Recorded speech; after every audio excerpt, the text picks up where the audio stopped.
Was it a lot of pressure to have the Gracie name growing up? I think yes, but I was always able to trick myself into not letting it affect me so much. I mean, my dad was like the best fighter in the world, so as a kid, that's what you want to be like, right? You want to be like the best in the world. So if I wasn't trying to be the best in the world, then I was like worthless. It's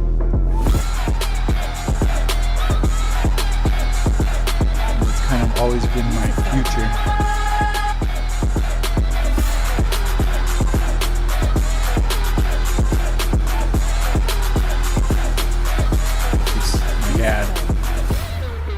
Why shouldn't I be better than him? I ask you about Kron. He doesn't do any new shit. Like, everything he does is old school jiu-jitsu, old school Rickson Gracie style. You know, that real basic set of techniques, and it just gets him laser sharp. That's all he does. Yeah, he has an incredible rear naked choke and even more insane guillotine. And I remember when he was 12. Outside of a jiu-jitsu tournament, some IBJJF tournament in Dominguez State Hills here in California, me and Jean-Jacques, my master, Jean-Jacques Machado, we were outside. He was, basically giving me a sermon like he always does, and like everything that comes out of his mouth is gospel and everything's perfect, and he's like a superhero. And we're walking outside, and Kron's 12 at this time. He's messing around on a skateboard, jumping up, doing these skateboard tricks, and Jean-Jacques looks over at him and says, "That's the one right there. I tell you, that is the one. He's going to be unstoppable." Skating was like my first passion before I really got into jiu-jitsu. Passionate about skating and the lifestyle that we had around skating with my friends, and everything was being able to express myself and really be somewhat of an artist, and repetition and expression and practicing and all that. I kind of started getting with at first was with skateboarding. I was never like the best skater out of all my friends.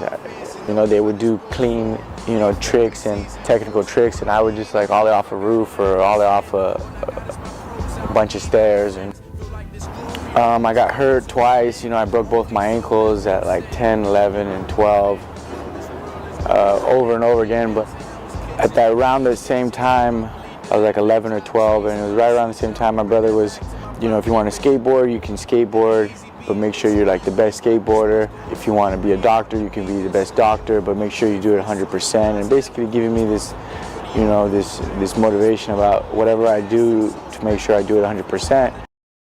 Growing up, it was all about jiu-jitsu. Everybody did jiu-jitsu to fight. Jiu-jitsu to prove that you can beat up a boxer or to beat up a wrestler. You're trying to prove yourself to prove your martial art. And now it's merged into a way where you can't just be good at one martial art and be very successful against everybody who's at the highest level. My dad doesn't understand that. My grandfather wouldn't understand that. But this generation is already completely different. I think the martial arts, it's like your own molding. And martial arts for me is jiu-jitsu, boxing, and judo.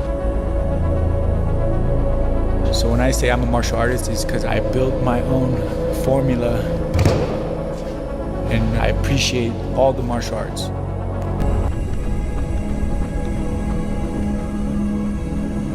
I always told myself, and my dad always told me, that these little tournaments don't matter.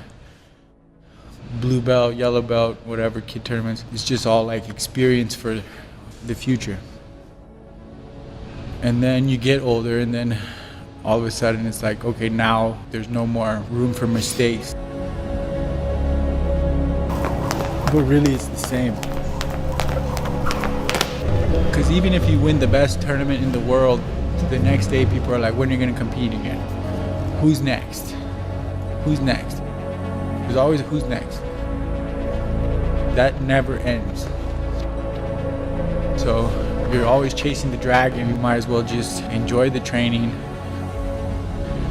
finding peace with the fight, and then after the fight, whether you win or lose, you gotta get up and tie your belt properly.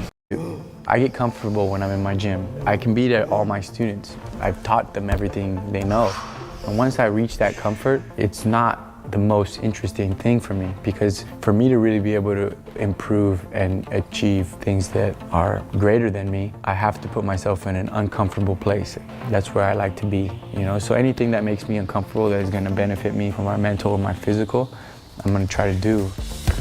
I train for triathlons to help me with fighting. For me, triathlon and running and biking and swimming is just fun, and being out and just doing something different, because I've been caged up in a gym with a bunch of men training, sweating, just grappling and punching, that it'll drive you crazy.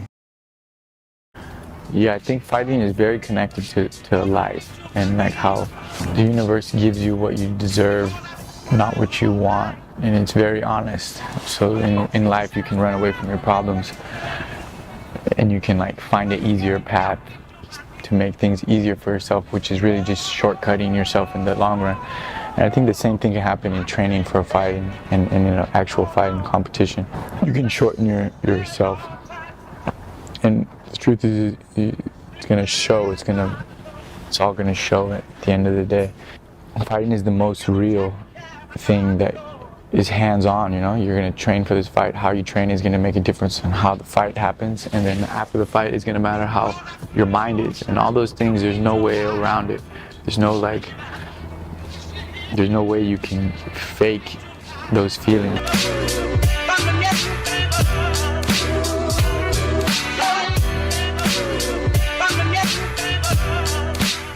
Oh, my head is killing me.